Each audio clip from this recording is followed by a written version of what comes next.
You know, you probably interact with algorithms thousands of times a day, and you might not even realize it. They're the hidden instructions that basically run our entire digital world. So let's dive in and figure out what they really are. I mean, think about it. They're everywhere. They're suggesting what movie you should watch tonight, they're picking the absolute fastest route to get you home, and they're moving entire stock markets in a fraction of a second. But what's the actual idea behind all this incredible technology? All right, let's get right to it and start with the basics, because we need to clear up a really common misconception first.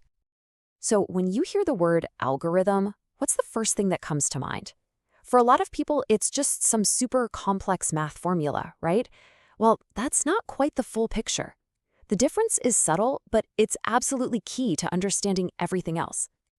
Okay, here's the core difference. A formula, that's the problem. It's the idea like find the greatest common divisor, or GCD, of two numbers. An algorithm, on the other hand, is the method. It's the specific step-by-step process you actually use to solve it. So for one single problem, like GCD, you could use a bunch of different algorithms, like Euclid's method, for instance, to get to that same answer. The best way to think about it is this.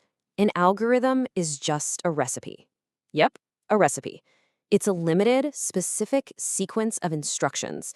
You give it an input, it follows the steps, and it produces a totally predictable output. It's really less about some deep mathematical truth and much more about a practical process for getting a job done. And these recipes, well, they scale up in a massive way. They are absolutely essential for tackling some of our biggest scientific and industrial challenges, from forecasting the weather all the way to understanding our own DNA.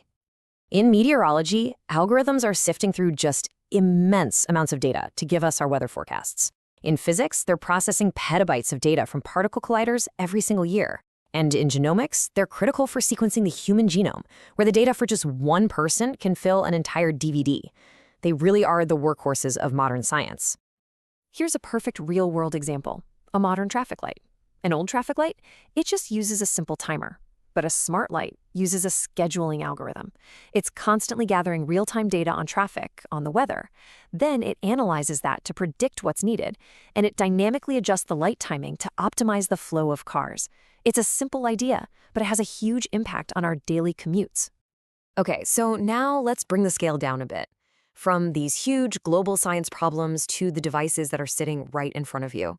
Because algorithms aren't just out there solving the big stuff. They're right here, running the invisible logic of your personal world. Every single time you type something into a search engine, you're firing up a powerful searching algorithm. It doesn't just look for keywords. It instantly has to rank billions of web pages to find the most relevant information for you in a split second. Or, when you're shopping online and you sort the results by price, or maybe by customer reviews.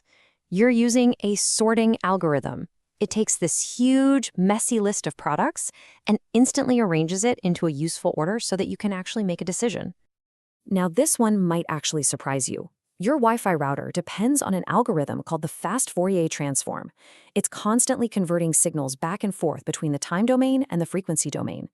It's a fundamental transformation that makes our entire wireless world even possible. So, we've got all these algorithms doing incredible work. But for any of this to actually be practical, an algorithm has to be two things. First, it has to be correct. It has to give the right answer. And second, it has to be efficient. For those of you who work with databases, running an inefficient algorithm is like trying to run a query on a massive unindexed table. Sure, it might get you the answer, eventually, but it's going to be so painfully slow that it's basically useless. Computer scientists actually measure this efficiency using something called big O notation. It's basically a way to describe how an algorithm's runtime grows as the input size, which we call n, gets bigger. An algorithm that's O of n log n is considered really smart and efficient. But something like O of n squared, that's called quadratic, gets slow very quickly as you add more data. And an exponential one, like O of 2 to the n, well, that can become totally unusable almost immediately. And the difference in performance is just staggering. To process, say, 100,000 items, an efficient O of n log n algorithm might take a few seconds. An inefficient algorithm doing that exact same job could take years. This is why for big, large-scale problems, efficiency isn't just some nice-to-have feature. It is literally the difference between possible and impossible. Ultimately, algorithms have really become more than just simple tools. As this quote puts it so well, they are the spine supporting our whole complex society, organizing and regulating the flow of information in our data-driven world. Which, of course, leaves us with a pretty big question. As these problem-solving recipes get more and more sophisticated, powering everything from our traffic lights all the way up to artificial intelligence, what problems are left that still require that uniquely human touch? What is it that we can do that an algorithm can't? I'll leave you with that to think about. If you found this useful, go ahead and like and share this explainer, and definitely subscribe for more deep dives into the concepts that are shaping our world. Thanks for tuning in.